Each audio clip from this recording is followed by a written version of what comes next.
Olá a todos! Hoje nós vamos conversar um pouquinho sobre o livro Conspiração no Gênesis 6, como as sociedades secretas e os descendentes dos gigantes planejam escravizar a humanidade. Já apresentei a capa do livro aqui várias vezes, certo? Só que eu não estou encontrando o livro aqui. Então, bom, isso aqui é continuação de vários outros vídeos. Então, vocês vão encontrar aí a capa do livro quem não conhece. Mas o assunto é separado, é fácil de entender hoje sem ter visto as outras partes, que é o reino das fadas. A gente vai falar sobre as fadas, porque essas fadas aqui na verdade é um legominismo, ou seja, uma linguagem, como eu posso dizer assim, que está representando outra coisa que não as fadinhas. Na verdade as fadas representam o quê?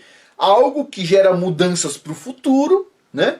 Além disso, a gente vai ver que fadas tem ainda outra relação com essa palavra fadas, com a palavra, por exemplo, uma relação com a palavra taxas, certo? Para a gente entender para onde vai nossos impostos, muitas vezes, certo?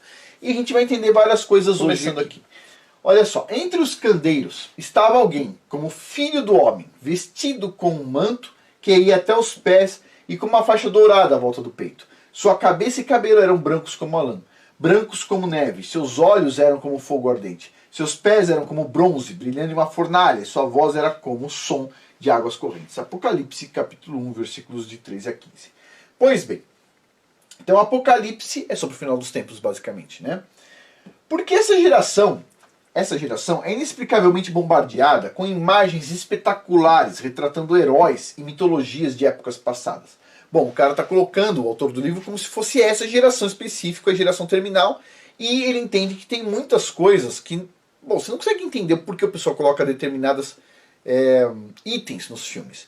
Mas o fato não é só essa geração aqui, tá? A geração passada é tão ruim quanto essa nesse sentido. Por exemplo, vamos lá.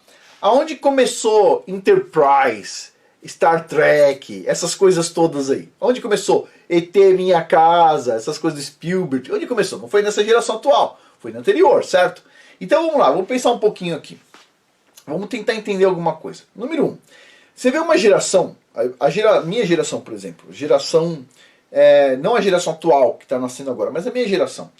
É uma geração onde você vê pessoas que são tão burras, desculpa, elas são tão assim, devagar, elas são tão problemáticas, que assim, elas não sabem plantar uma batata. Se você largar o cara no mundo, o cara não consegue se virar. Não consegue se virar. Simplesmente o cara não consegue produzir o próprio alimento. Não consegue.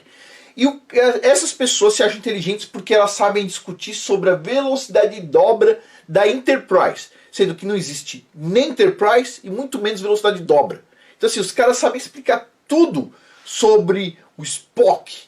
Tá, tudo bem. E sobre batata, cenoura, tomate, nada. Zero bola. Essa é uma geração que pensa que é inteligente. E ela pensa o seguinte, não, a outra geração era burra, né? Porque eles sabiam plantar, sabiam colher, sabiam tudo, mas eles não sabiam que era a velocidade de dobra. Tipo assim, qual que é o problema, né? Mas vamos lá.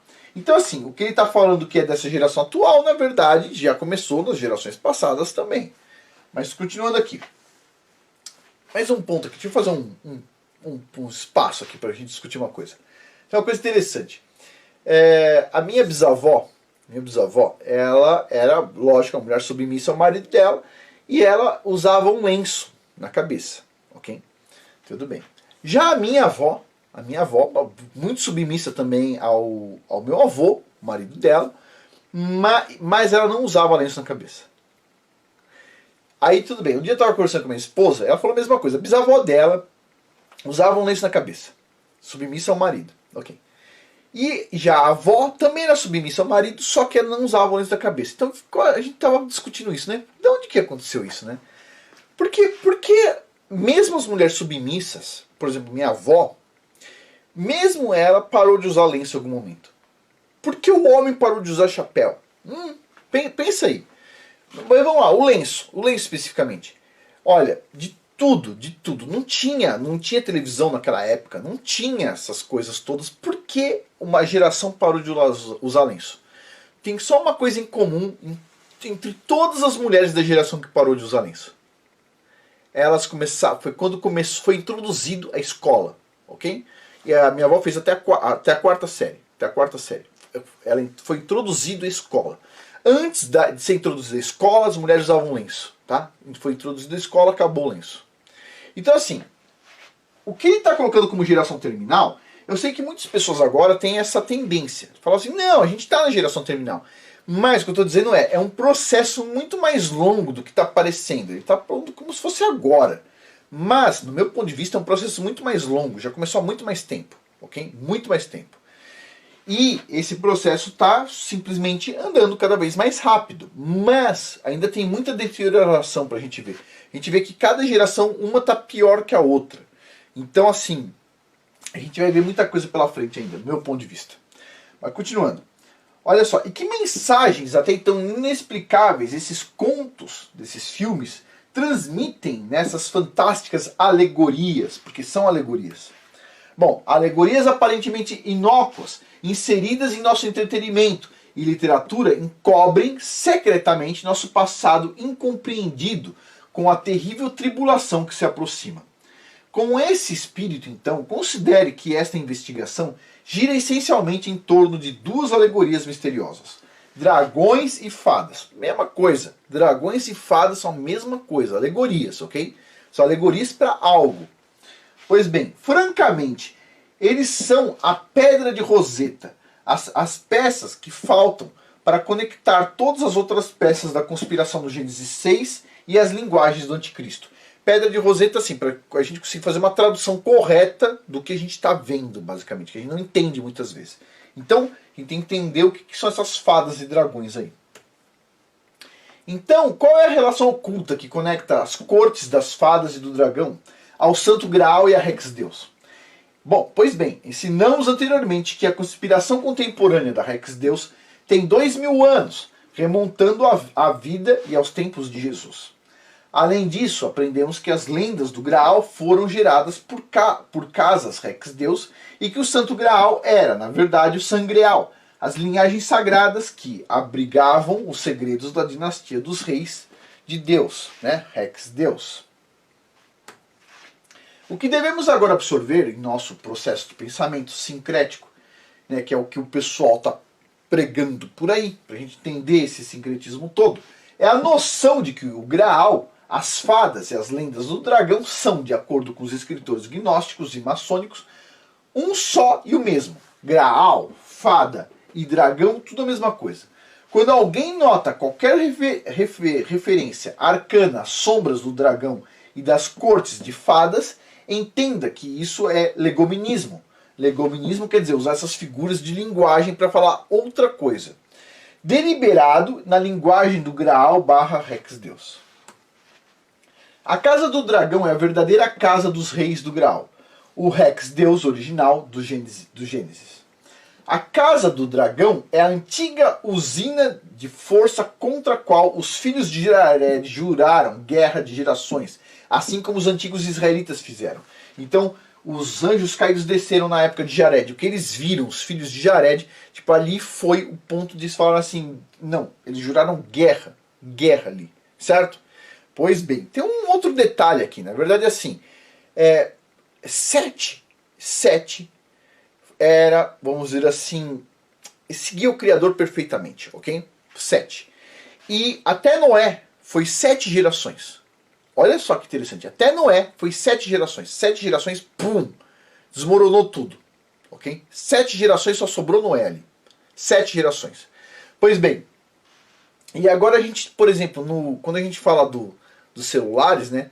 Tem o 5G, tem o 6G, que é a 6ª geração, e vai ter a 7ª geração. E no vídeo que o YouTube removeu, e depois voltou, e depois teve problemas de direitos autorais, e não sei o que, da Black Goo, eu falei, olha, pessoal, eu acredito que vai ser mais pra frente, porque no mínimo tem que ter o 7G funcionando por causa da frequência terahertz. A gente falou sobre isso, certo? Então, olha só, uma outra coincidência aí, o 7G e 7ª geração. Mas continuando aqui, ó.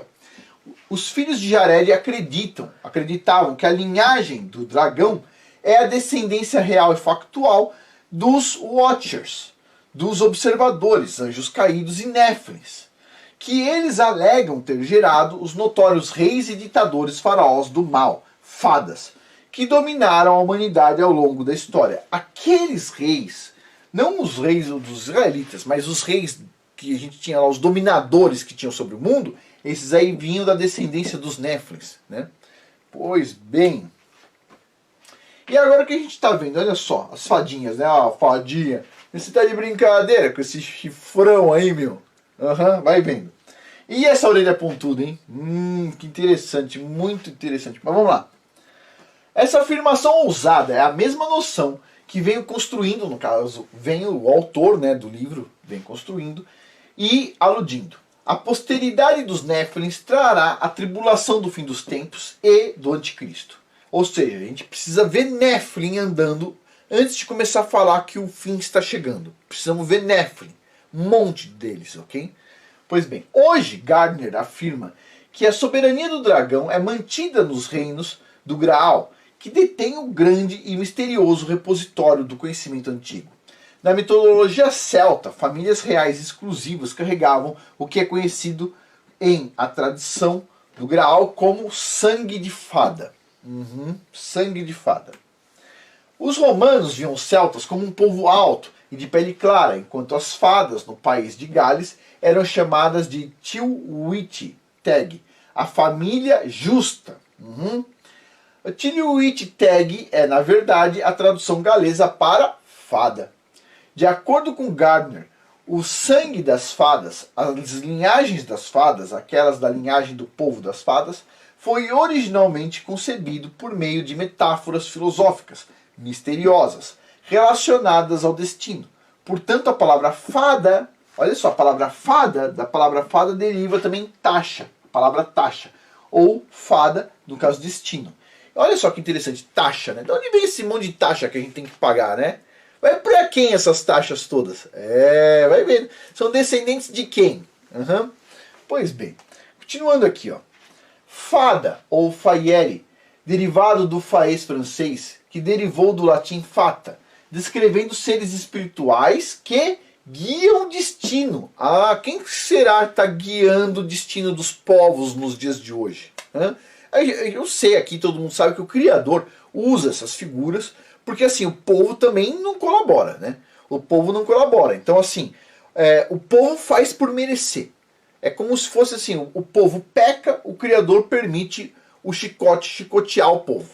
É assim que funciona, certo? O povo pede pelo chicote, o Criador diz assim, ok, vocês querem chicote? Vai lá, pronto. Chicote manda. E o chicote está chicoteando todo mundo, certo? Então assim, mas olha só, as fadas, na verdade, elas são criaturas espirituais que o quê? Guiam o destino, Fez neolatinos, os destinos da Itália e as taxas da França são todos os mesmos seres, segundo Evans Wentz. Taxas na França, tá? O nome das fadas na França é taxas. Essas donzelas imortais, originárias, variadamente celebradas como fatui, deram à luz toda a família de honorários, como aparecem nos países latinos. Alguns acreditam que as fadas eram seres sobrenaturais, que presidiam todas as fortunas humanas. Todas as fortunas humanas são das fadas. Eu acredito sim, as grandes fortunas, tal, que controlam o futuro. Olha só, as fadas são aquelas figuras que controlam o futuro. E elas controlam as fortunas humanas. Sei. Meu, você está de brincadeira. Olha lá. Gardner une esses fios díspares ao propor que o gnóstico, a tradição, entre aspas, a tradição, afirma que o sangue de fada foi originalmente considerado como responsável pelo destino da linhagem do Graal. Assim, as fadas, o Graal e as princesas do dragão de a literatura gnóstica eram comumente conhecidas como Elf Maidens e o que? Guardiões da Terra.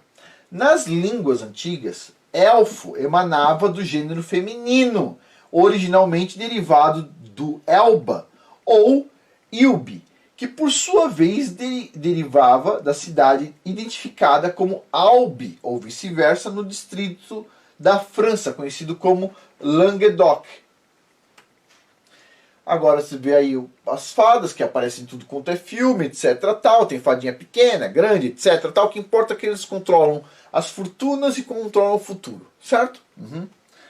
Vamos lá. Languedoc, na França, foi substancialmente a província que formou o, abre aspas, reino judeu de Septimania, e foi a base de todas as várias seitas gnósticas e místicas da Occitânia, pertencentes à conspiração da Gênesis 6. Por que tem entre aspas aqui? Foi eu mesmo que coloquei reino judeu entre aspas. Porque ele mesmo mostra que, na verdade, esses caras inventam linhagens para tudo quanto é lado, certo? A gente não tem como falar que esses caras são de uma linhagem original específica. Eles criam a documentação, certo? Pois bem, vamos lá.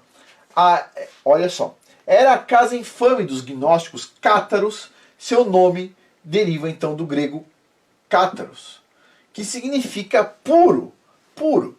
Bem como a casa dos essênios transplantados, dos merovíndios, dos templários, dos alaíns, dos judeus cabalísticos e dos troianos e citas da antiguidade. Portanto, isso só serve para enfatizar ainda mais as relações irrevogáveis das fadas com a corte do dragão de uma maneira íntima e misteriosa, exigindo que examinemos as fadas historicamente, e inexplicadas muito de perto e muito criticamente. Vamos por partes. Os cátaros. Os cátaros, como você deve se lembrar, estavam totalmente familiarizados com o anel e a cultura do Graal, carinhosamente marcando como a linhagem messiânica, a raça élfica dos brilhantes. Então a raça, vamos dizer assim, messiânica na visão desses caras era a raça dos brilhantes, ok? Olha isso aqui. Os elfos, né? Sempre estão brilhando os elfos. As fadinhas também, tem o pozinho mágico brilhando e tudo mais. Os vampiros também brilham, né? Naquela série Crepúsculo e tudo mais, bate o sol neles, eles brilham e tudo mais. Ok, a linhagem dos brilhantes. Tudo isso aqui são legominismos incluído dentro de filmes. Ok? Quando você coloca seus filhos para assistir essas porcarias, você está colocando eles para assistir legominismo bem determinado por pessoas específicas que dominam o mundo, ok? Que querem ensinar aos nossos filhos determinadas coisas. Pois bem, então assim, a gente tem que pensar muito bem do que entra aqui dentro. Mas vamos lá. Os cátaros eram apoiadores e protetores dos albigens, a linhagem élfica, que traçou sua linhagem arcana matriarcal e paralela através de Maria Madalena, Miriam, Bashemat e Lilith. Pois bem, esses caras gnósticos, eles marcam as linhagens de forma matriarcal. Fala aí na Bíblia aonde tem uma linhagem matriarcal inteira. A gente fala sempre de linhagem patriarcal. Patriarcal. Por exemplo, até quando vai falar do Messias, tem duas linhagens, né? Duas linhagens que o pessoal fala, são diferentes. Elas não são diferentes. Uma é a linhagem vinda de José, por isso tem uma geração a mais. E outra é a linhagem do pai de Maria, certo? De Miriam. Por isso tem uma geração a menos. Então, assim, tudo é patriarcal, não é matriarcal. Até quando vai pegar a linhagem de Maria, pega do pai dela. Percebe? Tudo é patriarcal na Bíblia. Patriarcal. Certo? Os demônios, eles gostam muito do matriarcal. Eu já falei várias vezes por quê, mas vamos continuar aqui. O genocídio lançado contra os cátaros pelo catolicismo, que começou em 1244, ficou conhecido na história como a Cruzada Albigense. A cruzada começou na cidade de Albi, na região de Languedoc, a casa do Elba, das donzelas, elfas e fadas. Daí o nome da Cruzada Albigense. Lembre-se também que o conhecimento espúrio e os manuscritos supostamente mantidos em Gelone, no Languedoc, supostamente possuíam o potencial de colocar o cristianismo católico de joelhos. Pô, supostamente, certo? Tudo bem. Com respeito ao nascimento virginal e à ressurreição, assim veio a Inquisição e o genocídio cátaro. Expurgos contra os gnósticos no início do primeiro milênio os forçaram à clandestinidade até o século X, quando Bogamius quando os Bogamius voltaram à cena mundial, por meio do qual eles, né, os Bogamius, exportaram sua religião para a França por meio de missionários dos Balcãs. Em meados do século XI, o catarismo estava a caminho de se tornar a religião majoritária na França e estava se expandindo rapidamente na Alemanha e na Inglaterra. Os cátaros acreditavam que seus ancestrais eram os apóstolos autênticos e que uma conspiração católica negava aos gnósticos o direito de seu destino. Os cátaros se viam então como uma antiga contra-conspiração, cujo renascimento datado do primeiro século, do primeiro milênio, desculpa. Essa contra-conspiração foi registrada no livro de 1798 do Abade Barruel, Memoires pour servir a Histoire du Jacobisme, e no livro de 1861, A Histoire de Satan, do Abbé Lecanu, que detalhou e descreveu o tom febril de tudo isso, guerra aos originários maniqueístas, que, para minha surpresa, diz o autor do livro, não eu, haviam declarado então sobre o catolicismo. Essa guerra total, pouco conhecida dentro do cristianismo primitivo, foi mais uma vez adotada pelos escritores de conspiração alemães Eckert e Krause, no século XIX, e mais tarde pela maioria dos escritores maçônicos. De acordo com Naudon, os maniqueus resolveram se infiltrar na cidade de Roma. Eles procuraram estabelecer Roma como seu escritório central para os apóstolos, onde poderiam facilmente se infiltrar e penetrar no catolicismo. As topeiras maniqueístas, estou usando a palavra que ele mesmo usa, o autor, tá? Não apenas se infiltraram de dentro do catolicismo, mas também penetraram e dominaram as guildas dos construtores de Roma, os Collegia, e ficaram conhecidos como os Irmãos Joanitas. Languedoc foi o marco zero para o pensamento e a doutrina gnóstica da Europa Ocidental. Foi o epicentro da oposição católica romana. A religião cátara era uma religião gnóstica irmã dos essênios / Rex-Deus, que tinham outra religião gnóstica irmã na França, conhecida como albigensionismo, ligando os cátaros às linhagens gnósticas, Rex-Deus e do Graal, e os cátaros às fadas por meio então da religião albigense. E a gente para por aqui, está ficando um pouco longo, certo? A gente continua na próxima semana.